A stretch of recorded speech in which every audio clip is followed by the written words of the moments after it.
En 1991, una cantautora de Atlanta llamada Pam Reynolds fue sometida a una operación de cerebro que exigía algo sin precedentes en la historia de la medicina: matarla durante 1 hora. No es una metáfora.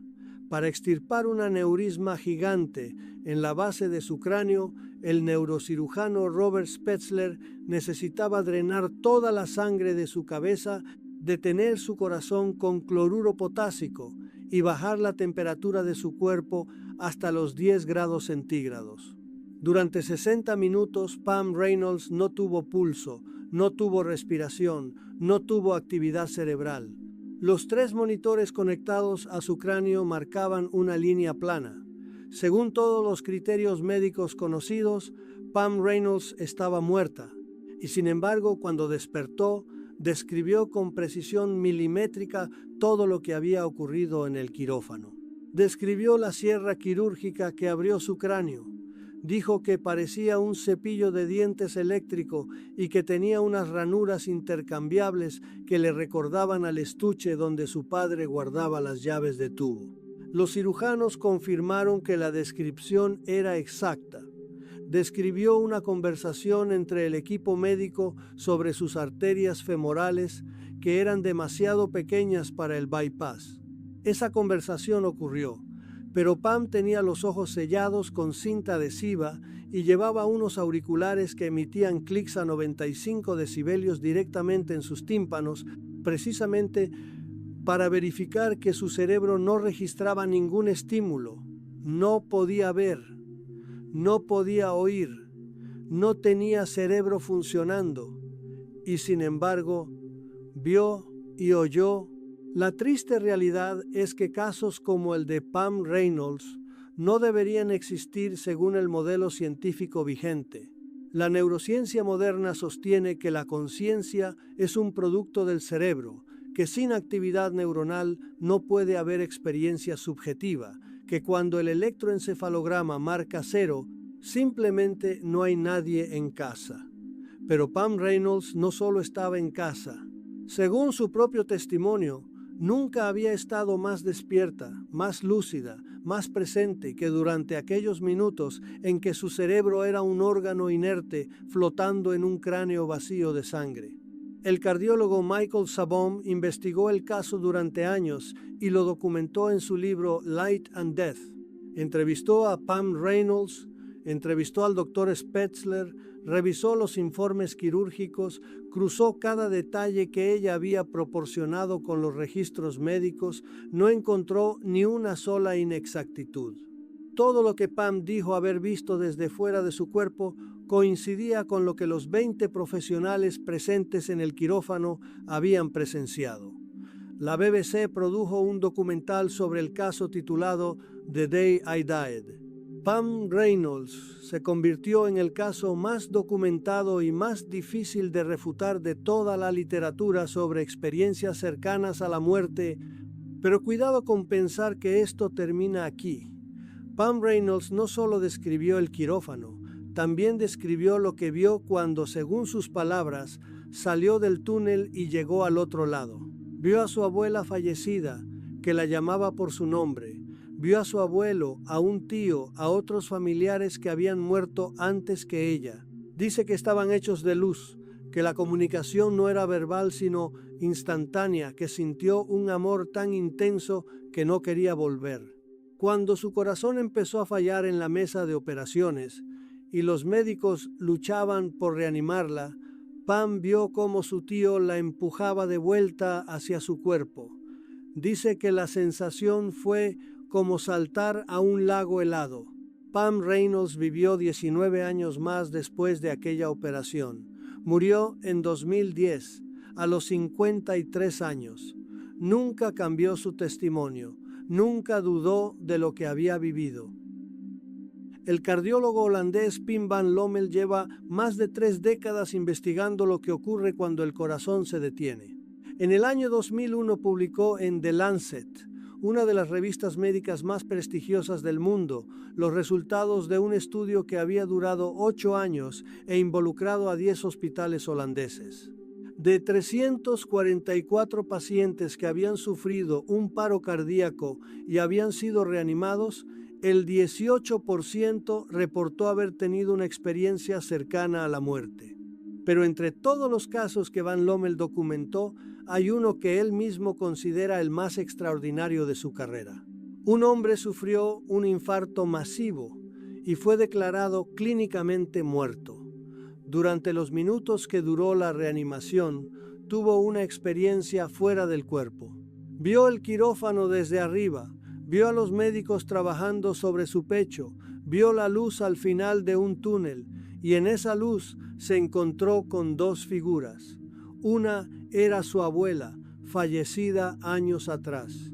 La otra era un hombre que no reconocía, alguien que nunca había visto en su vida, pero que lo miraba con una ternura inexplicable. El paciente sobrevivió y durante años no supo qué hacer con aquel recuerdo. ¿Quién era ese desconocido que lo había recibido al otro lado? 10 años después de la experiencia, su madre decidió confesarle algo que había guardado en secreto durante toda su vida. Él no era hijo de su padre legal. Su verdadero padre había sido otro hombre, un amor de juventud que había muerto durante la Segunda Guerra Mundial antes de que él naciera. Nunca lo había conocido. No existían fotografías de él en la casa familiar. Nadie le había hablado jamás de su existencia. Pero cuando su madre le mostró una vieja fotografía en blanco y negro de aquel soldado muerto en combate, el hombre lo reconoció de inmediato. Era el desconocido que había visto en su experiencia cercana a la muerte. El padre, que nunca supo que tenía, lo había estado esperando al otro lado. Van Lommel ha contado este caso en conferencias por todo el mundo porque ilustra algo que las explicaciones convencionales no pueden abordar. Si las experiencias cercanas a la muerte fueran alucinaciones producidas por un cerebro moribundo, el contenido de esas alucinaciones debería provenir de los recuerdos almacenados en ese cerebro, pero este hombre no tenía ningún recuerdo de su padre biológico, no sabía que existía, no había visto nunca su rostro. ¿Cómo puede una alucinación mostrar el rostro exacto de una persona cuya existencia se desconoce por completo? Efectivamente, este no es un caso aislado. En la literatura sobre experiencias cercanas a la muerte hay decenas de testimonios similares. Personas que durante su SM se encuentran con familiares fallecidos que no sabían que habían muerto. Niños que describen haber visto a un hermano que murió antes de que ellos nacieran y del que nadie les había hablado. Pacientes que reconocen a personas que solo identifican días o semanas después cuando ven una fotografía antigua en un álbum familiar. La hipótesis de la alucinación tiene un problema fundamental. No puede explicar la presencia de información que el cerebro del paciente nunca contuvo. Van Lommel llegó a una conclusión que ha defendido durante 25 años. El cerebro no produce la conciencia, solo la recibe. Es como una radio que sintoniza una señal que existe independientemente del aparato. Cuando la radio se apaga, la señal no desaparece, simplemente deja de ser captada por ese receptor concreto. La muerte del cuerpo, según Van Lommel, no es el fin de la conciencia. Es un cambio de frecuencia. La Fundación para la Investigación de Experiencias Cercanas a la Muerte, conocida por sus siglas en inglés NDERF, ha recopilado más de 4.000 casos en su base de datos. Es el mayor archivo mundial de testimonios de personas que han estado clínicamente muertas y han regresado. Pero hay un estudio específico dentro de esa base de datos que merece atención especial. El doctor Jeffrey Long analizó 617 casos consecutivos de experiencias cercanas a la muerte, centrándose en un elemento muy concreto, las experiencias fuera del cuerpo. Quería saber si lo que los pacientes decían haber visto mientras estaban inconscientes o muertos se correspondía con la realidad. De esos 617 casos, 287 incluían observaciones que podían ser verificadas por terceros. El paciente decía haber visto algo específico, una conversación, un objeto, un procedimiento médico, la presencia de una persona concreta en la sala. Esas afirmaciones podían contrastarse con los testimonios de médicos, enfermeras o familiares que estaban presentes. El resultado fue demoledor para los escépticos. El 97,6% de las observaciones fueron confirmadas como completamente exactas, no aproximadas, no parcialmente correctas, completamente exactas. Pero el estudio fue más allá. De esos 287 casos verificables, 65 pacientes decidieron investigar personalmente la precisión de lo que habían visto. No se fiaron del recuerdo de otros. Fueron ellos mismos quienes entrevistaron a los médicos, revisaron los informes, preguntaron a los familiares. El resultado fue todavía más contundente. Ninguno de esos 65 pacientes encontró ni un solo error en sus observaciones. 0 inexactitudes, 0 confusiones, 0 datos falsos. No nos engañemos sobre lo que esto significa. La explicación estándar de la neurociencia para las experiencias cercanas a la muerte es que se trata de alucinaciones provocadas por un cerebro en estado de hipoxia, es decir, privado de oxígeno. Cuando el cerebro empieza a fallar, produce imágenes caóticas, recuerdos fragmentados, sensaciones extrañas. Es el último fogonazo de un sistema que se apaga. Pero las alucinaciones, por definición, no son precisas. Las alucinaciones no te permiten describir con exactitud una herramienta quirúrgica que nunca has visto. Las alucinaciones no te permiten repetir palabra por palabra una conversación que ocurrió en otra habitación mientras estabas en coma. El Dr. Long lanzó un desafío a la comunidad científica que todavía no ha sido respondido. Expliquen el mecanismo por el cual un cerebro sin oxígeno, sin actividad eléctrica, sin flujo sanguíneo, puede obtener información precisa y verificable sobre su entorno. No explicaciones vagas sobre endorfinas o descargas neuronales. Un mecanismo concreto que justifique cómo alguien que está clínicamente muerto puede saber que la enfermera llevaba unos pendientes azules, que el médico hizo un chiste sobre el partido de fútbol, que su cuñado llegó al hospital 20 minutos después de que lo ingresaran. La ciencia se construye sobre evidencias, y la evidencia aquí es incómoda. Personas sin actividad cerebral detectable obtienen información que no deberían poder obtener. Eso no demuestra la existencia del alma ni la realidad del cielo, pero demuestra que algo está ocurriendo que nuestros modelos actuales no pueden explicar. Y ante eso, la respuesta honesta no es negar los datos, sino admitir que hay fenómenos que todavía no entendemos. Antes del año 2001, la investigación sobre experiencias cercanas a la muerte se basaba principalmente en testimonios recogidos años después del evento.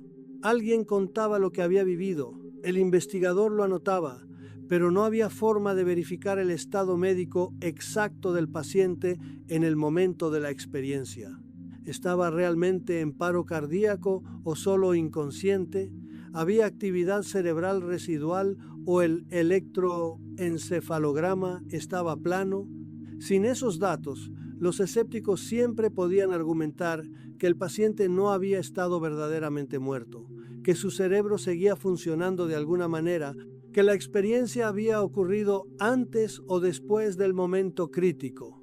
Pim Van Lommel diseñó un estudio que eliminaba esas objeciones. Durante 8 años, su equipo entrevistó a todos los pacientes que sobrevivían a un paro cardíaco en 10 hospitales holandeses. No esperaban años para recoger el testimonio.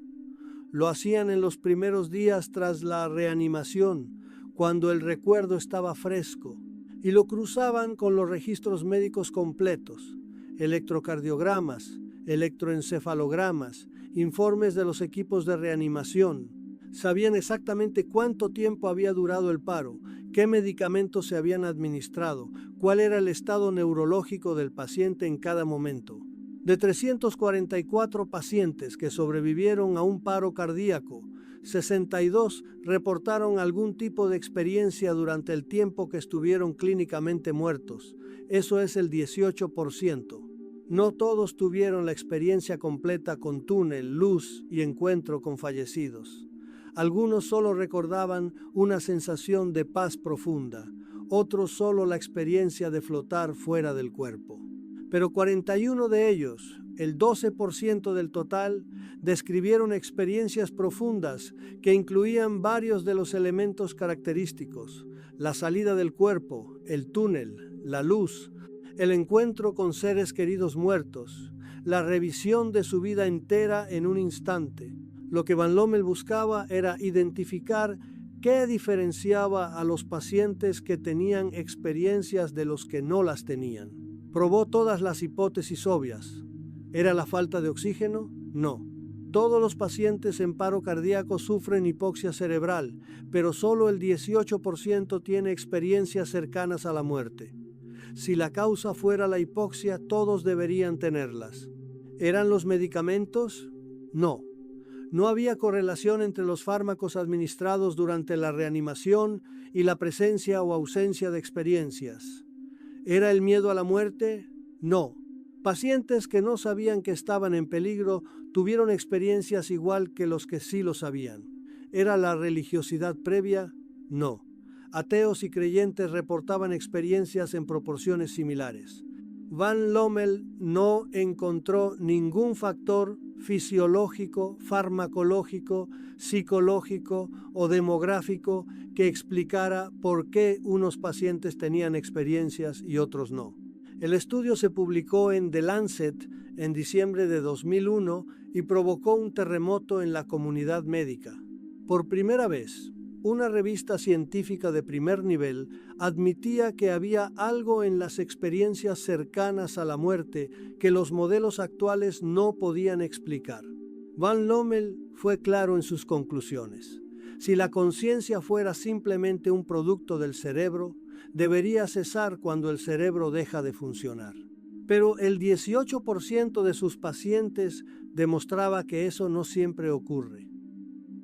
Hay un argumento que los escépticos utilizan con frecuencia para desacreditar las experiencias cercanas a la muerte: la influencia cultural.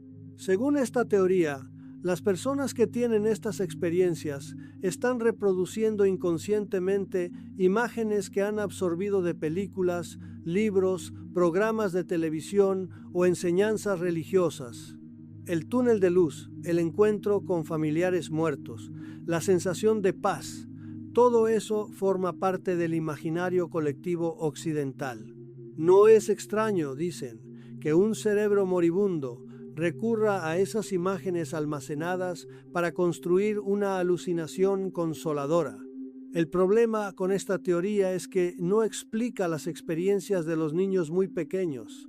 Leindorf realizó un estudio específico con menores de 5 años que habían tenido experiencias cercanas a la muerte. La edad media de los participantes era de 3 años y medio. Niños que todavía no habían empezado la escuela, que no habían visto películas sobre el más allá, que no habían recibido instrucción religiosa formal, que en muchos casos apenas sabían hablar con fluidez. Y sin embargo, describían exactamente los mismos elementos que los adultos. La sensación de salir del cuerpo, el túnel oscuro con una luz al final, los seres hechos de luz que transmitían amor, el encuentro con familiares que habían muerto antes de que ellos nacieran, la revisión de momentos de su corta vida, la resistencia a volver al cuerpo físico, todo idéntico a lo que reportan los adultos, pero en boca de niños que no tenían ninguna referencia cultural previa sobre cómo debería ser la muerte. Efectivamente, algunos escépticos contraargumentan que quizá los niños escucharon hablar de estas cosas a sus padres o vieron algo en la televisión sin que nadie se diera cuenta. Pero el estudio de la NDERF incluyó casos de niños de 2 años, incluso de bebés, que tuvieron experiencias durante cirugías neonatales y que años después, cuando aprendieron a hablar, describieron lo que habían vivido. ¿Cómo puede un bebé de meses absorber influencias culturales sobre el más allá? ¿Cómo puede un niño de 2 años que apenas distingue la ficción de la realidad construir una alucinación coherente basada en expectativas religiosas que desconoce? Hay otro dato que resulta difícil de ignorar. Las experiencias cercanas a la muerte no son un fenómeno exclusivamente occidental. Se han documentado en todas las culturas del mundo, en la India, en China, en África, en comunidades indígenas de América. Y aunque los detalles varían según el contexto cultural, el ser de luz puede interpretarse como Jesús o como Yama, el dios hindú de la muerte. Los elementos centrales son universales. La salida del cuerpo, el túnel, la luz, el encuentro con fallecidos, la sensación de amor incondicional. Si las experiencias fueran construcciones culturales, deberían ser completamente diferentes en cada civilización, pero no lo son. Pim Van Lommel ha señalado que las experiencias de los niños son especialmente valiosas precisamente porque eliminan la variable de la expectativa. Un niño de 3 años no tiene expectativas sobre cómo debería ser la muerte. No ha leído libros de autoayuda espiritual ni ha visto documentales sobre el más allá. Su mente está relativamente limpia de preconcepciones. Y sin embargo, describe lo mismo que un adulto de 60 años con décadas de bagaje cultural. Eso sugiere que lo que están experimentando no es una proyección de sus creencias, sino algo que tiene una estructura propia, independiente de quien lo experimente. Existe un dogma en la neurociencia contemporánea que se enseña en todas las facultades de medicina del mundo. La conciencia es un producto del cerebro. Según este modelo, todo lo que experimentamos, nuestros pensamientos, emociones, recuerdos, la sensación de ser alguien, surge de la actividad electroquímica de 100.000 millones de neuronas conectadas entre sí. Cuando esas neuronas dejan de disparar, cuando el electroencefalograma marca una línea plana, la conciencia simplemente se apaga. No hay nadie en casa, no hay experiencia posible. Es como desenchufar un ordenador. La pantalla se queda en negro y el programa deja de ejecutarse. Este modelo tiene un problema. No puede explicar lo que ocurre durante las experiencias cercanas a la muerte. Porque en esas experiencias, personas con cerebros que no funcionan, cerebros sin oxígeno, sin flujo sanguíneo, sin actividad eléctrica detectable, reportan estados de conciencia que describen como más vívidos, más claros y más reales que cualquier cosa que hayan experimentado en su vida normal. No reportan confusión, fragmentación o caos, que es lo que cabría esperar de un cerebro en proceso de colapso. Reportan exactamente lo contrario: una claridad mental extraordinaria, una capacidad de percepción ampliada, una sensación de estar más despiertos que nunca. El doctor Bruce Greyson lleva 50 años investigando este fenómeno desde su cátedra en la Universidad de Virginia. Es psiquiatra de formación, no un místico ni un creyente en lo paranormal. Empezó a interesarse por las experiencias cercanas a la muerte por accidente cuando una paciente que había estado inconsciente por sobredosis le describió al día siguiente una conversación que él había mantenido en el pasillo del hospital a 20 metros de la habitación donde ella yacía en coma. La paciente incluso recordaba una mancha en su corbata que solo había sido visible cuando él se quitó la bata blanca. Greyson no tenía explicación para aquello y decidió dedicar su carrera a buscarla. 50 años después, Greyson ha entrevistado a miles de personas que han tenido experiencias cercanas a la muerte. Ha descartado sistemáticamente todas las explicaciones convencionales. La hipoxia cerebral no funciona como explicación, porque los síntomas de la falta de oxígeno son confusión, desorientación y pérdida de memoria, exactamente lo contrario de lo que reportan los pacientes. Los medicamentos no funcionan porque pacientes que no recibieron ningún fármaco durante la reanimación tienen experiencias idénticas a los que recibieron cócteles completos de drogas. Las endorfinas no funcionan porque el subidón de endorfinas produce euforia difusa, no percepciones estructuradas con contenido verificable. La actividad eléctrica residual no funciona porque hay casos documentados con electroencefalogramas completamente planos durante el tiempo en que ocurrió la experiencia. La triste realidad es que la ciencia no tiene una explicación para las experiencias cercanas a la muerte que sea compatible con el modelo estándar de la relación mente-cerebro. Y ante esa falta de explicación, la respuesta mayoritaria de la comunidad científica ha sido ignorar el fenómeno, tratarlo como anecdótico, descartarlo como superstición o pseudociencia. Pero ignorar los datos no los hace desaparecer. Los datos siguen ahí, acumulándose en bases de datos cada vez más extensas, publicándose en revistas médicas cada vez más prestigiosas, resistiéndose a encajar en los modelos que supuestamente deberían explicarlos. Grayson ha llegado a una conclusión que expresa con la cautela propia de un científico, pero también con la honestidad de quien lleva medio siglo mirando la evidencia de frente. No puede afirmar que ha demostrado la supervivencia de la conciencia tras la muerte. La ciencia no funciona con demostraciones absolutas, funciona con el peso de la evidencia.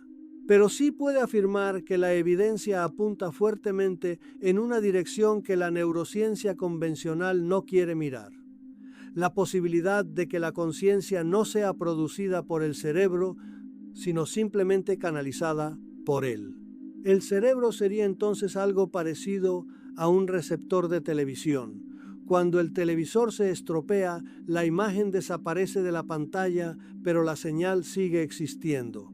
La emisión no depende del aparato que la recibe. No nos engañemos sobre las implicaciones de esto. Si Grayson y Van Lommel tienen razón, si la conciencia es independiente del cerebro, entonces todo lo que creemos saber sobre la muerte necesita ser revisado. La muerte del cuerpo no sería el fin de la experiencia subjetiva, sino una transición hacia otro estado.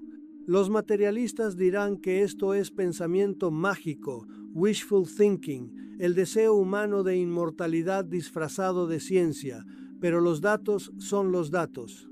Y los datos dicen que personas sin cerebro funcional tienen experiencias. Eso requiere una explicación, y la explicación convencional no funciona. Hay algo en las experiencias cercanas a la muerte que los investigadores encuentran una y otra vez, en todos los estudios, en todas las culturas, en todos los contextos. La presencia de un amor que los pacientes no saben cómo describir. No es el amor romántico que conocemos en las relaciones de pareja, no es el amor familiar que sentimos hacia padres e hijos. No es la amistad, ni la compasión, ni la ternura. Es algo cualitativamente diferente, algo para lo que el lenguaje humano no tiene palabras adecuadas. Los pacientes lo intentan describir y siempre acaban diciendo lo mismo. No hay forma de explicarlo, hay que vivirlo para entenderlo. En los datos de la NDERF, la sensación de paz y bienestar aparece en el 80% de las experiencias cercanas a la muerte. Es el elemento más frecuente, más incluso que el túnel o la luz brillante. Pero esa etiqueta de paz y bienestar se queda corta para transmitir lo que los pacientes describen. No es simplemente la ausencia de dolor o de miedo, es una plenitud positiva, una sensación de estar exactamente donde debes estar, de que todo tiene sentido, de que eres amado incondicionalmente por algo o alguien que no puedes ver, pero cuya presencia es más real que cualquier cosa que hayas experimentado en tu vida. Efectivamente, muchos pacientes hablan de encontrarse con un ser de luz. No todos lo identifican con una figura religiosa. Algunos lo llaman Dios, otros lo llaman simplemente la luz, otros evitan ponerle nombre porque sienten que cualquier nombre sería una reducción. Pero todos coinciden en algo. De ese ser emana un amor tan intenso que resulta casi insoportable. No es un amor que juzga, que evalúa, que pone condiciones. Es un amor que acepta completamente, que conoce todo lo que has hecho y todo lo que has dejado de hacer y que te ama exactamente igual. Pacientes que arrastran décadas de culpa por errores del pasado dicen haber sentido, en presencia de esa luz, que la culpa simplemente se disolvía, que era irrelevante, que nunca había sido el punto. Este aspecto emocional de las experiencias cercanas a la muerte es quizás el más difícil de estudiar científicamente. La ciencia puede medir si una observación es correcta o incorrecta. Puede verificar si el paciente describió bien el quirófano o la conversación de los médicos, pero no puede medir si el amor que sintió era real o ilusorio, profundo o superficial, significativo o vacío. Eso queda en el terreno de la experiencia subjetiva, donde la ciencia tiene poco que decir. Y sin embargo, hay algo objetivo que sí se puede medir: el efecto que esa experiencia tiene en la vida posterior de quien la vive. Los estudios de seguimiento a largo plazo muestran que las personas que han tenido experiencias cercanas a la muerte cambian de manera profunda y duradera. Se vuelven menos materialistas, menos preocupados por el dinero y el estatus, se vuelven más compasivos, más interesados en ayudar a los demás.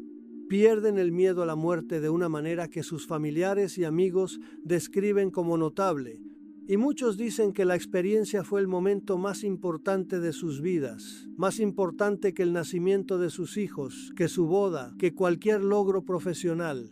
Pero cuidado con idealizar esto. No todos los efectos son positivos. Algunas personas tienen dificultades para reintegrarse en su vida normal después de una experiencia cercana a la muerte. Sienten que el mundo cotidiano es gris, vacío, insignificante comparado con lo que vivieron al otro lado. Algunos matrimonios se rompen porque la persona que tuvo la experiencia ya no es capaz de conectar emocionalmente con su pareja de la misma manera que antes. Algunos pierden interés en carreras profesionales que antes les apasionaban porque ya no les encuentran sentido. El regalo de haber experimentado ese amor absoluto viene a veces con el precio de no poder conformarse ya con los amores limitados e imperfectos de la vida terrenal. La triste realidad es que estamos hablando de algo que no encaja en nuestras categorías habituales. No es una emoción normal amplificada. No es un estado alterado de conciencia producido por químicos cerebrales. Es algo que quienes lo viven describen como un contacto con una dimensión de la realidad que normalmente no percibimos. Y ese contacto, aunque dure solo minutos según el reloj, puede transformar una vida entera. De todos los elementos que componen las experiencias cercanas a la muerte, hay uno que aparece en más de la mitad de los casos y que resulta particularmente difícil de explicar desde una perspectiva materialista: el encuentro con personas fallecidas. Según los datos de la NDERF, el 57% de quienes tienen una experiencia cercana a la muerte reportan haberse encontrado con seres queridos que habían muerto antes que ellos. No son figuras abstractas ni seres de luz anónimos. Son personas concretas.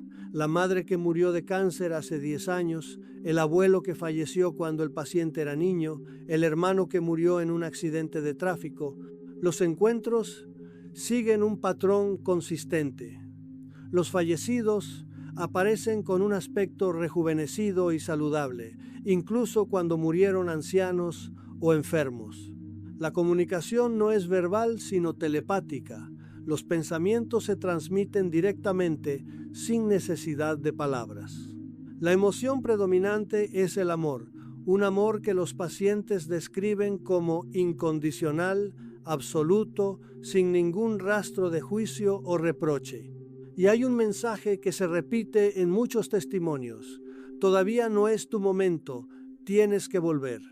Lo que hace difícil descartar estos encuentros como alucinaciones es la presencia de información que el paciente no podía conocer. Ya hemos mencionado el caso del hombre que vio a su padre biológico sin saber que existía. Pero hay muchos más.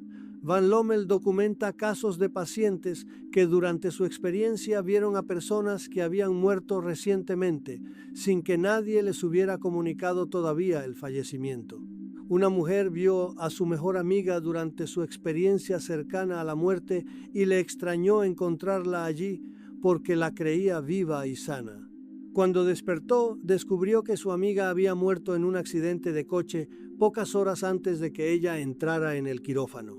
Hay casos todavía más extraordinarios. Niños que durante experiencias cercanas a la muerte se encuentran con hermanos que murieron antes de que ellos nacieran y de cuya existencia nadie les había hablado nunca.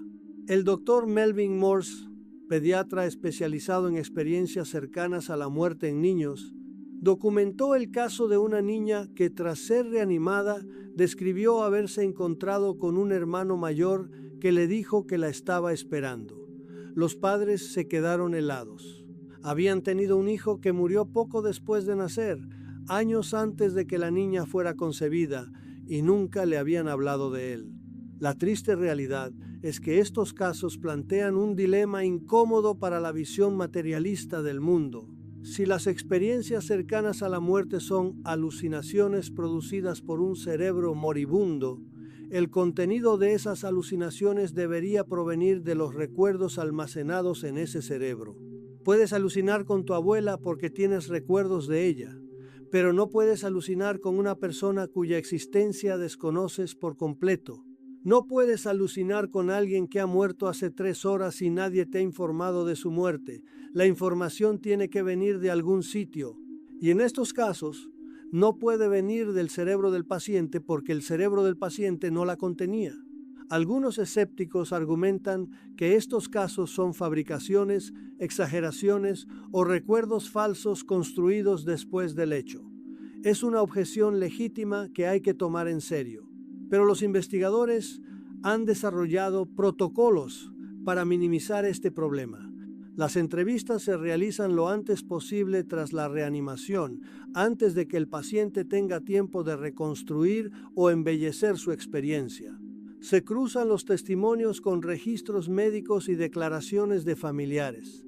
Se utilizan escalas estandarizadas para evaluar la coherencia y la estabilidad del recuerdo. Y los casos más sólidos, como el del padre biológico desconocido, simplemente no admiten la explicación del recuerdo falso. No puedes recordar falsamente la cara de alguien que nunca has visto. No nos engañemos sobre lo que estos datos sugieren. Si los pacientes realmente se están encontrando con personas fallecidas, si están obteniendo información sobre muertes que no conocían, entonces algo está ocurriendo que trasciende los límites del cerebro individual. Eso no demuestra que haya vida después de la muerte, en el sentido religioso tradicional, pero sí indica que la conciencia puede acceder a información que no está almacenada localmente, que hay algún tipo de conexión entre los vivos y los muertos que la ciencia actual no puede explicar. Hay algo en las experiencias cercanas a la muerte que los investigadores encuentran una y otra vez, en todos los estudios, en todas las culturas, en todos los contextos. La presencia de un amor que los pacientes no saben cómo describir. No es el amor romántico que conocemos en las relaciones de pareja, no es el amor familiar que sentimos hacia padres e hijos, no es la amistad, ni la compasión, ni la ternura, es algo cualitativamente diferente, algo para lo que el lenguaje humano no tiene palabras adecuadas. Los pacientes lo intentan describir y siempre acaban diciendo lo mismo: no hay forma de explicarlo, hay que vivirlo para entenderlo. En los datos de la NDERF, la sensación de paz y bienestar aparece en el 80% de las experiencias cercanas a la muerte. Es el elemento más frecuente, más incluso que el túnel o la luz brillante. Pero esa etiqueta de paz y bienestar se queda corta para transmitir lo que los pacientes describen. No es simplemente la ausencia de dolor o de miedo, es una plenitud positiva, una sensación de estar exactamente donde debes estar, de que todo tiene sentido.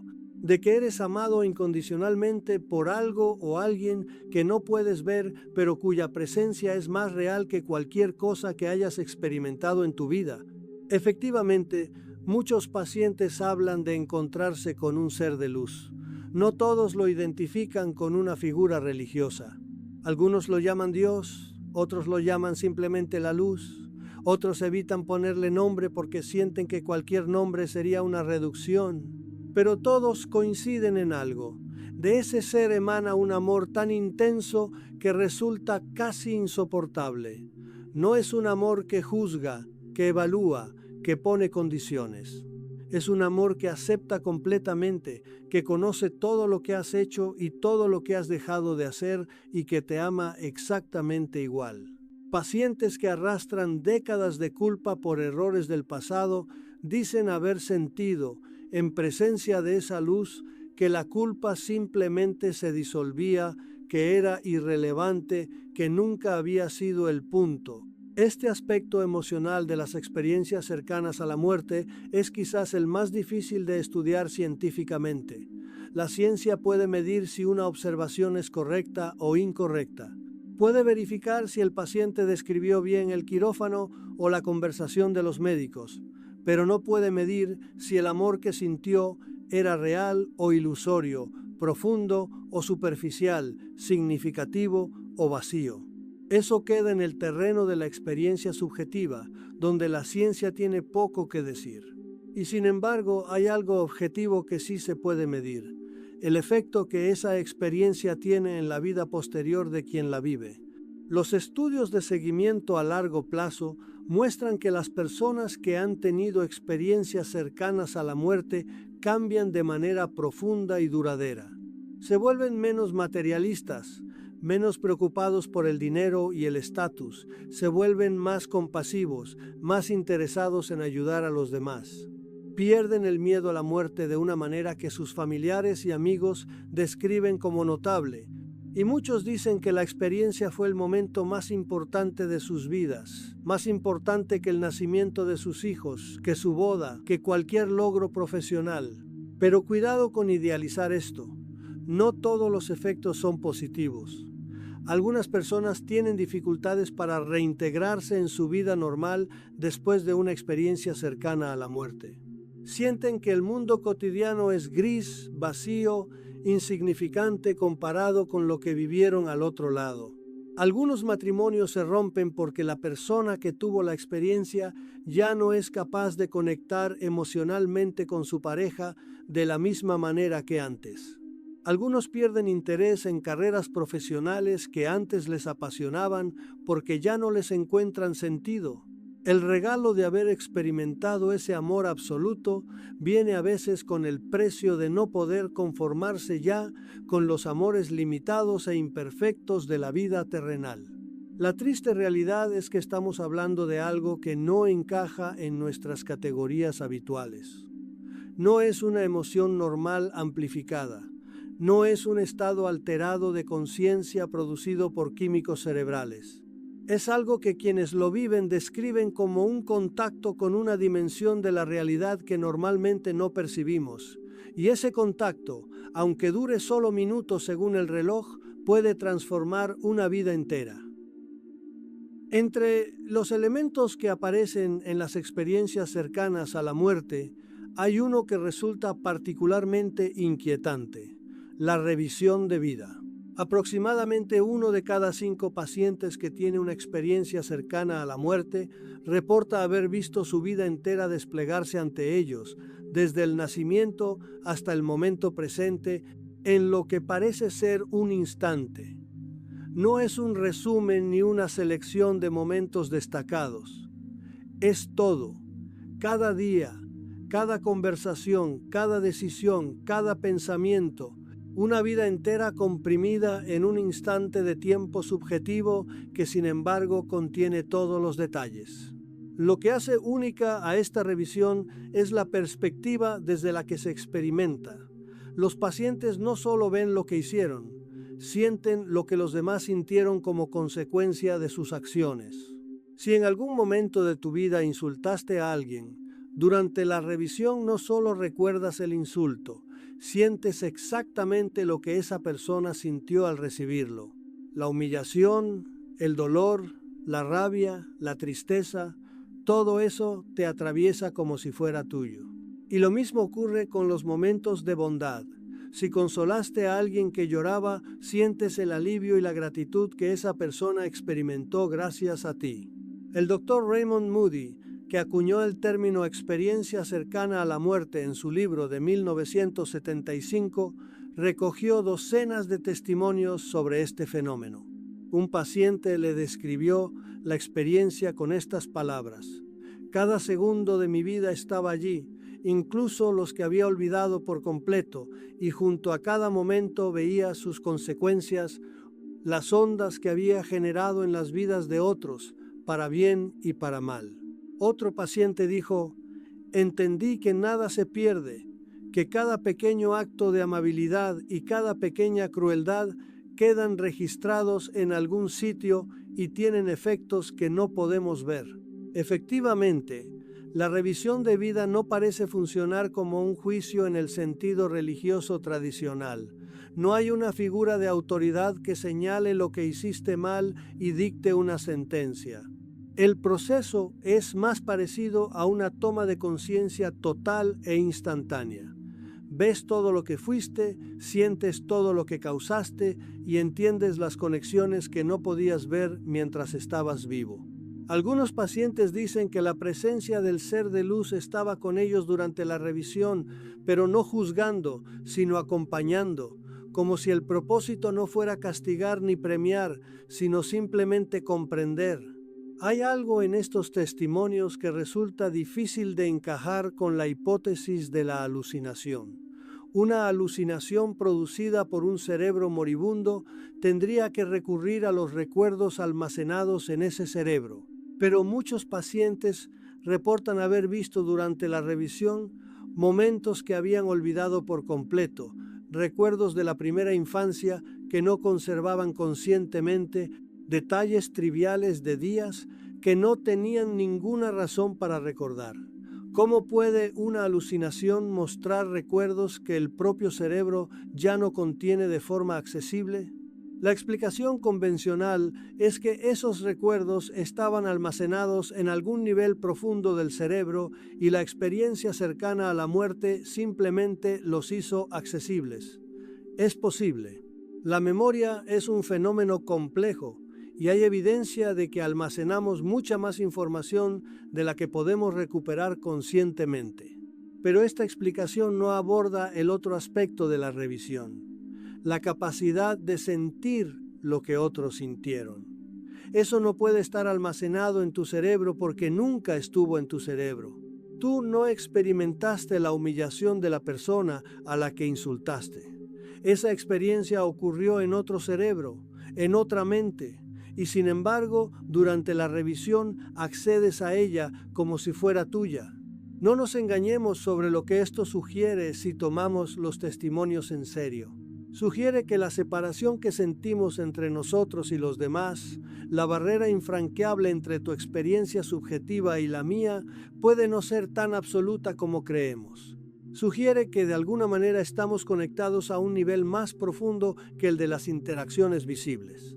Y sugiere que las consecuencias de nuestros actos no desaparecen cuando dejamos de verlas, sino que permanecen registradas en algún tipo de memoria que trasciende la individual. Muchos de los que han vivido una revisión de vida dicen que cambió completamente su forma de relacionarse con los demás. Si sabes que algún día vas a sentir exactamente lo que causas en otros, empiezas a prestar atención a cosas que antes ignorabas. El comentario despectivo que sueltas sin pensar, la llamada que no haces porque estás ocupado. El momento en que podrías haber ayudado y miraste hacia otro lado. Todo eso, según quienes han tenido la experiencia, tiene un peso que no vemos pero que existe. Hay un efecto secundario de las experiencias cercanas a la muerte que aparece en prácticamente todos los estudios de seguimiento a largo plazo: la desaparición del miedo a morir.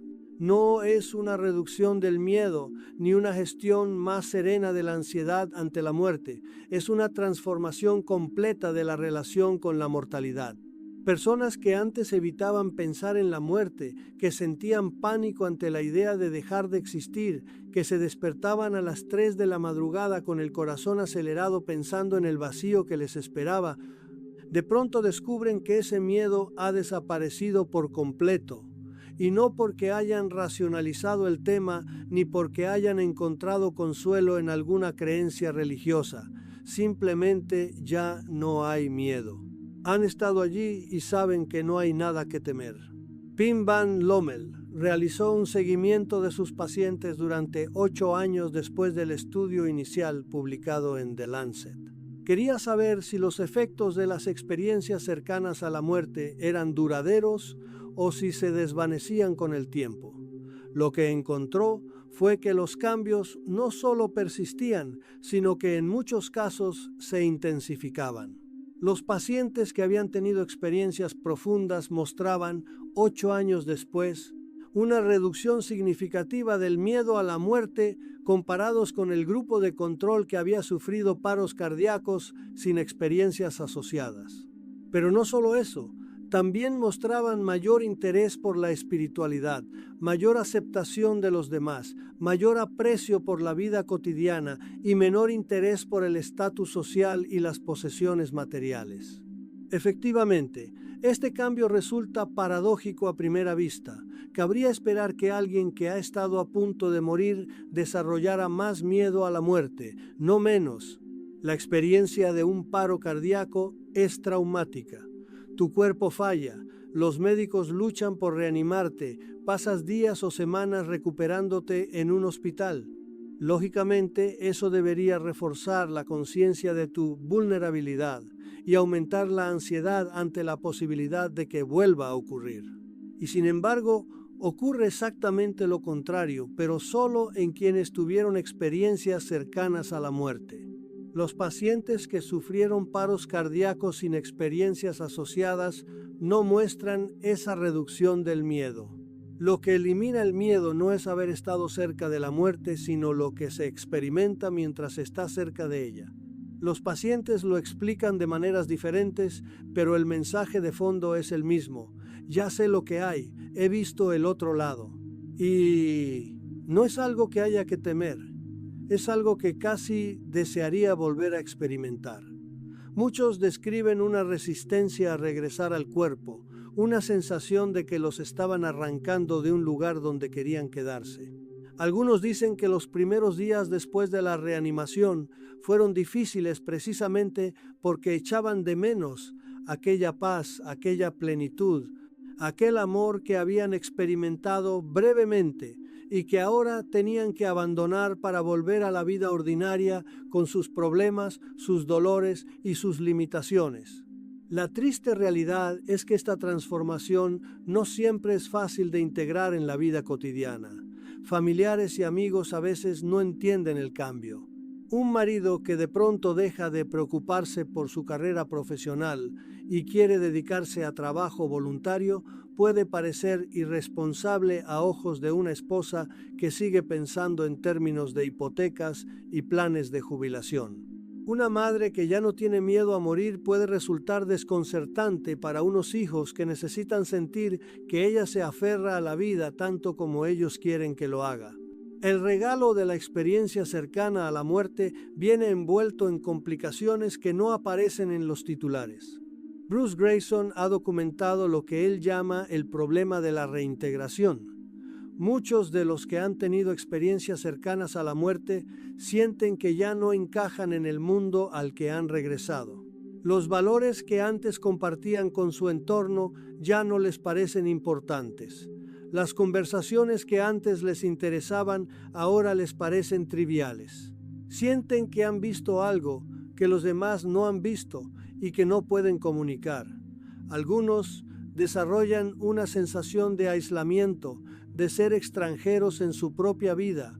El miedo a la muerte ha desaparecido, pero ha sido reemplazado por otro tipo de soledad, la soledad de quien ha tenido una experiencia que nadie a su alrededor puede comprender del todo. No nos engañemos sobre lo que esto nos dice. Si las experiencias cercanas a la muerte fueran simplemente alucinaciones agradables producidas por un cerebro moribundo, no tendrían por qué producir cambios tan profundos y duraderos en la personalidad. Algo ocurre en esas experiencias que tiene un impacto real y permanente en quienes las viven. Y ese algo, sea lo que sea, parece proporcionar una certeza sobre la naturaleza de la muerte que ningún argumento filosófico ni ninguna creencia religiosa habían conseguido proporcionar antes. En 1973, un joven psiquiatra llamado Bruce Greyson estaba haciendo sus primeras guardias en el servicio de urgencias de un hospital universitario. Una noche ingresó una paciente que había tomado una sobredosis de medicamentos. Estaba inconsciente en estado crítico. Greyson la estabilizó y fue a hablar con su compañera de cuarto, que la había traído al hospital. Mantuvieron una conversación en el pasillo, lejos de la habitación donde la paciente yacía en coma. Al día siguiente, cuando la paciente despertó, Greyson fue a verla para evaluar su estado mental. Y entonces ocurrió algo que cambiaría el curso de su carrera. La paciente le describió la conversación que él había mantenido con su compañera de cuarto. Palabra por palabra. Le dijo dónde habían estado de pie, qué gestos había hecho él, qué expresión tenía la otra mujer. Y mencionó un detalle que Greyson no había notado conscientemente: una mancha de salsa en su corbata que solo había sido visible cuando se quitó la bata blanca para hablar de manera más informal. La paciente no podía haber visto nada de aquello. Estaba inconsciente en otra habitación, a 20 metros de distancia, y sin embargo lo había visto todo. Greyson buscó explicaciones convencionales. Quizá la compañera de cuarto le había contado la conversación mientras él no estaba. Quizá la paciente había inferido los detalles a partir de pistas sutiles. Quizá era una coincidencia extraordinaria. Pero ninguna de esas explicaciones funcionaba. La compañera de cuarto confirmó que no había hablado con la paciente antes de que Greyson llegara. Los detalles eran demasiado específicos para hacer inferencias. Y la probabilidad de acertar por casualidad era astronómicamente baja. Greyson se quedó sin explicación y decidió que si la ciencia no podía explicar lo que había presenciado, quizás la ciencia necesitaba ampliar sus horizontes. Efectivamente, Greyson dedicó los siguientes 50 años de su vida a investigar las experiencias cercanas a la muerte. Fundó, junto con Raymond Moody, la Asociación Internacional para el Estudio de las Experiencias Cercanas a la Muerte en 1981. Desarrolló la escala Greyson, el instrumento estándar que se utiliza en todo el mundo para medir la profundidad de estas experiencias. Publicó decenas de artículos en revistas científicas revisadas por pares. Se convirtió en profesor de psiquiatría en la Universidad de Virginia y dirigió la División de Estudios Perceptuales, un departamento dedicado a investigar fenómenos que la ciencia convencional prefiere ignorar. Lo que distingue a Greyson de otros investigadores en este campo es su rigor metodológico combinado con su apertura intelectual. No es un creyente que busca confirmar sus creencias. Es un científico que sigue los datos a donde lo lleven, aunque lo lleven a lugares incómodos. Ha descartado sistemáticamente todas las explicaciones convencionales de las experiencias cercanas a la muerte: la hipoxia, los medicamentos, las expectativas culturales, la actividad eléctrica residual del cerebro. Ninguna de ellas explica los datos. Y cuando ninguna explicación convencional funciona, la respuesta honesta no es negar los datos, sino admitir que hay algo que no entendemos. En 2021, Greyson publicó un libro titulado After, que resume 5 décadas de investigación. En él explica con la cautela propia de un científico que no puede afirmar haber demostrado la supervivencia de la conciencia tras la muerte. La ciencia no funciona con pruebas absolutas, funciona con el peso de la evidencia. pero sí puede afirmar que la evidencia apunta fuertemente en una dirección que la neurociencia convencional se resiste a considerar: la posibilidad de que la mente no sea simplemente un producto del cerebro, sino algo que existe de manera independiente y que el cerebro se limita a canalizar. La triste realidad es que Grayson ha pagado un precio por su honestidad intelectual. Durante décadas fue visto con sospecha por muchos de sus colegas. Investigar experiencias cercanas a la muerte no era considerado ciencia seria. Era cosa de místicos, de charlatanes, de gente que quería creer en el más allá y buscaba datos que confirmaran su fe. Grayson nunca se dejó intimidar por esas críticas.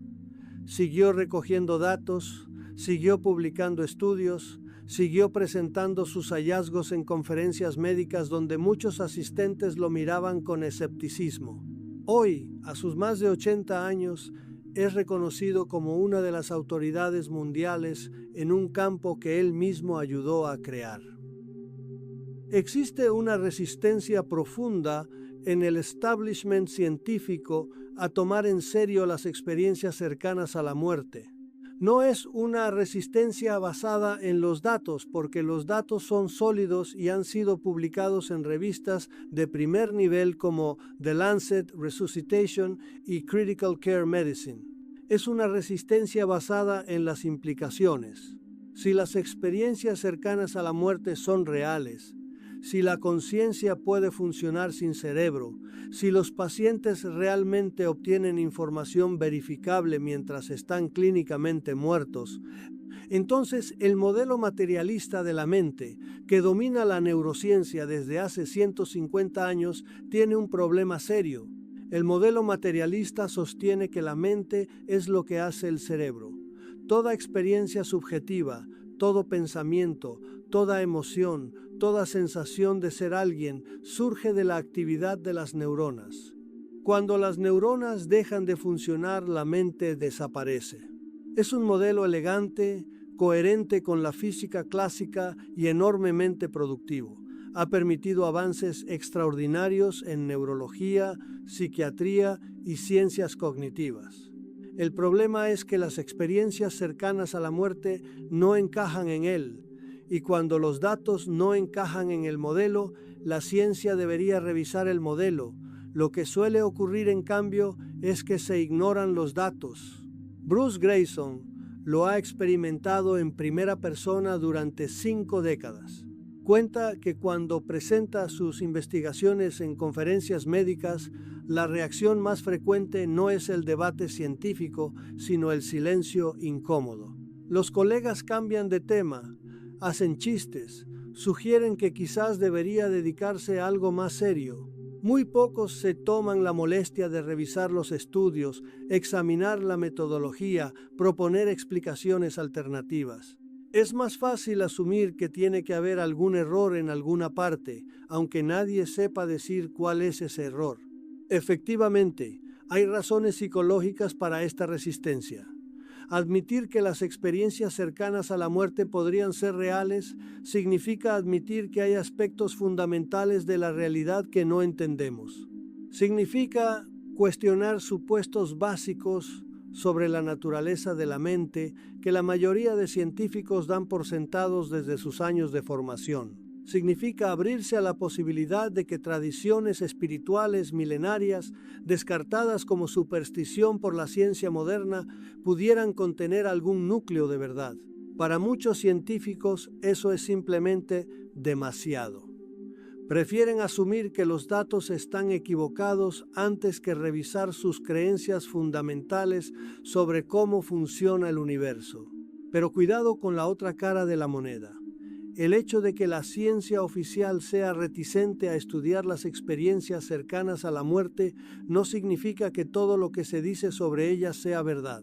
El campo está plagado de charlatanes, de gente que exagera sus experiencias para vender libros, de pseudocientíficos que aprovechan el interés del público para difundir teorías sin fundamento. La resistencia legítima de la ciencia a aceptar afirmaciones extraordinarias sin evidencia extraordinaria es una salvaguarda importante contra el engaño y la autosugestión. El problema no es el escepticismo en sí, sino el escepticismo dogmático que rechaza examinar los datos con la misma rigurosidad con que se examinan datos en otros campos. La triste realidad es que estamos ante un fenómeno que cae en tierra de nadie. Para la ciencia convencional es demasiado raro, demasiado cargado de implicaciones metafísicas, demasiado parecido a la religión.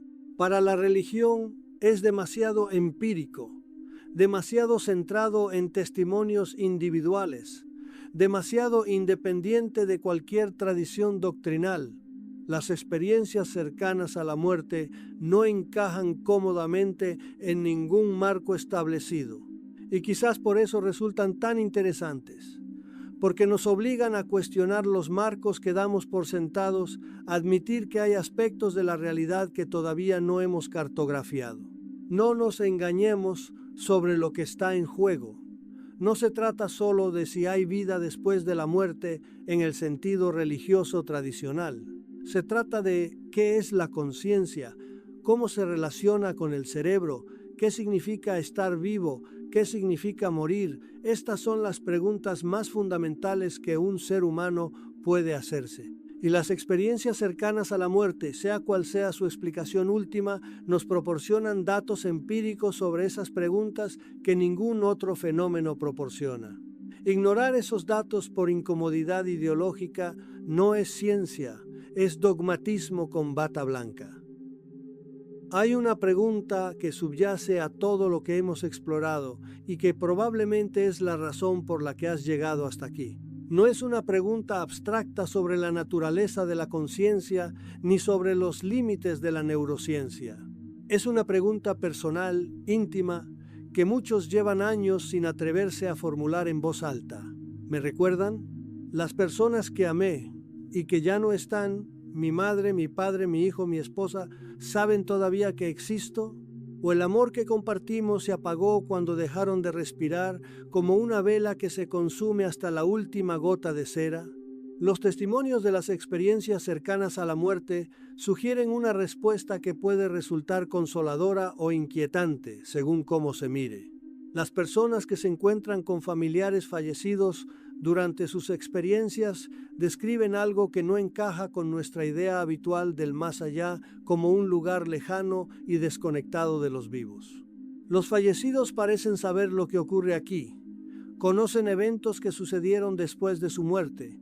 Preguntan por personas que el paciente no esperaba que mencionaran. Dan mensajes específicos para familiares que se han quedado atrás. No están aislados en una eternidad abstracta. Están conectados de alguna manera con el mundo que dejaron. Van Lommel recoge casos de pacientes que durante su experiencia recibieron información de familiares fallecidos que luego pudieron verificar. Un hombre cuya madre había muerto años atrás se encontró con ella durante su experiencia cercana a la muerte. Ella le dijo que no se preocupara por su hermano, que él iba a estar bien. El hombre no sabía que su hermano estaba enfermo. Nadie le había dicho nada. Cuando despertó y preguntó, descubrió que efectivamente su hermano había sido diagnosticado con una enfermedad grave pocas semanas antes, pero que los médicos acababan de confirmar que respondía bien al tratamiento. La madre muerta sabía algo que el hijo vivo desconocía. Efectivamente, estos casos son anecdóticos y no constituyen prueba científica de nada. Podrían ser coincidencias, inferencias inconscientes, recuerdos reconstruidos después del hecho. La ciencia exige evidencia reproducible y controlada, y estos fenómenos por su propia naturaleza no se prestan a la experimentación de laboratorio. No podemos inducir experiencias cercanas a la muerte a voluntad para estudiarlas en condiciones controladas. Dependemos de los testimonios de personas que han pasado por situaciones extremas, con todo lo que eso implica de subjetividad y posible distorsión. Pero cuidado con descartar demasiado rápido lo que miles de personas han reportado de manera consistente a lo largo de décadas. La consistencia de los testimonios es en sí misma un dato. El hecho de que personas de diferentes culturas, edades, religiones y contextos describan experiencias estructuralmente similares sugiere que algo está ocurriendo que no es simplemente proyección individual. Y el hecho de que muchos de esos testimonios incluyan información verificable que el paciente no podía conocer por medios normales eleva el fenómeno por encima de la mera fantasía. La triste realidad es que no podemos saber con certeza lo que los muertos perciben de nosotros. No tenemos acceso directo a su experiencia, si es que tienen alguna experiencia. Solo tenemos los testimonios de quienes han estado brevemente al otro lado y han vuelto para contarlo. Y esos testimonios, por abrumadores que sean en su consistencia, no constituyen prueba en el sentido científico estricto. Lo que sí constituyen es una invitación a reconsiderar supuestos que damos por sentados, que la muerte es el fin absoluto de toda conexión, que los lazos que nos unen a quienes amamos se rompen irreparablemente cuando el corazón deja de latir, que el amor es solo química cerebral que se disuelve cuando el cerebro se descompone. Si los testimonios de las experiencias cercanas a la muerte contienen, aunque sea un grano de verdad, entonces la muerte no es una ruptura, sino una transformación. Los que se van no desaparecen en la nada. Siguen existiendo de alguna manera que no comprendemos del todo. Y siguen conectados con nosotros por vínculos que trascienden la separación física. No es una certeza, es una posibilidad. Pero es una posibilidad que miles de personas que han estado clínicamente muertas describen como la experiencia más real de sus vidas. Llegamos al final de este recorrido y es momento de preguntarnos qué significa todo esto. Hemos visto casos documentados de personas que obtuvieron información verificable mientras estaban clínicamente muertas. Hemos visto estudios publicados en las revistas médicas más prestigiosas del mundo que confirman que las explicaciones convencionales no funcionan. Hemos visto cómo investigadores de primer nivel han dedicado décadas a estudiar un fenómeno que la ciencia oficial prefiere ignorar. Hemos visto testimonios de encuentros con familiares fallecidos, de revisiones de vida que incluyen la perspectiva de otros, de transformaciones profundas y duraderas en quienes han tenido estas experiencias. ¿Qué conclusión podemos extraer de todo ello? La respuesta honesta es que no lo sabemos. No sabemos si las experiencias cercanas a la muerte son prueba de que la conciencia sobrevive a la muerte del cuerpo. No sabemos si los fallecidos que aparecen en esas experiencias son realmente quienes parecen ser o algún tipo de proyección de la mente del paciente. No sabemos si el amor y la paz que los pacientes describen corresponden a una realidad objetiva o son el último regalo de un cerebro que se apaga. La ciencia, por definición, trabaja con lo que puede medir y verificar. Y hay aspectos de estas experiencias que escapan a toda medición y verificación posible. Pero hay algo que sí sabemos. Sabemos que personas sin actividad cerebral detectable tienen experiencias. Sabemos que esas experiencias contienen información que no estaba en sus cerebros. Sabemos que los recuerdos de esas experiencias tienen características de recuerdos reales, no de alucinaciones. Sabemos que quienes las viven cambian de manera profunda y permanente. Y sabemos que el modelo actual de la mente como producto del cerebro no puede explicar estos hechos. Eso no demuestra que haya vida después de la muerte, pero demuestra que hay algo importante que no entendemos. Efectivamente, Salvador Freixedo pasó décadas investigando fenómenos que la ciencia oficial consideraba inexistentes o irrelevantes. No porque creyera ciegamente en todo lo que le contaban, sino porque entendía que la realidad es más amplia que los modelos que construimos para explicarla. Los modelos son mapas, no el territorio. Y cuando el territorio muestra características que no aparecen en el mapa, la respuesta inteligente no es negar el territorio, sino ampliar el mapa. Las experiencias cercanas a la muerte nos invitan a ampliar nuestro mapa de lo posible. Nos sugieren que la muerte quizás no sea el abismo de nada que tanto tememos, sino un umbral hacia algo que no podemos imaginar desde este lado. No una extinción, sino una transformación. No el fin del amor, sino su expansión hacia dimensiones que aquí apenas vislumbramos. No la pérdida de quienes amamos, sino un cambio en la forma de estar conectados con ellos. No nos engañemos sobre los límites de lo que podemos afirmar. Nadie ha vuelto de una muerte definitiva para confirmar lo que hay al otro lado. Las experiencias cercanas a la muerte son, por definición, experiencias de personas que no llegaron a morir del todo, que estuvieron en el umbral pero fueron devueltas. Quizás lo que vieron era solo el vestíbulo, no la casa completa. Quizás las reglas cambian cuando el viaje es sin retorno. Quizás hay aspectos de la muerte que ninguna experiencia cercana puede anticipar. Pero cuidado con el escepticismo que se convierte en cerrazón. Si miles de personas de todas las culturas y épocas describen experiencias similares en el umbral de la muerte, si esas experiencias transforman sus vidas de manera permanente, si contienen información que no deberían poder conocer, entonces algo está ocurriendo que merece atención seria.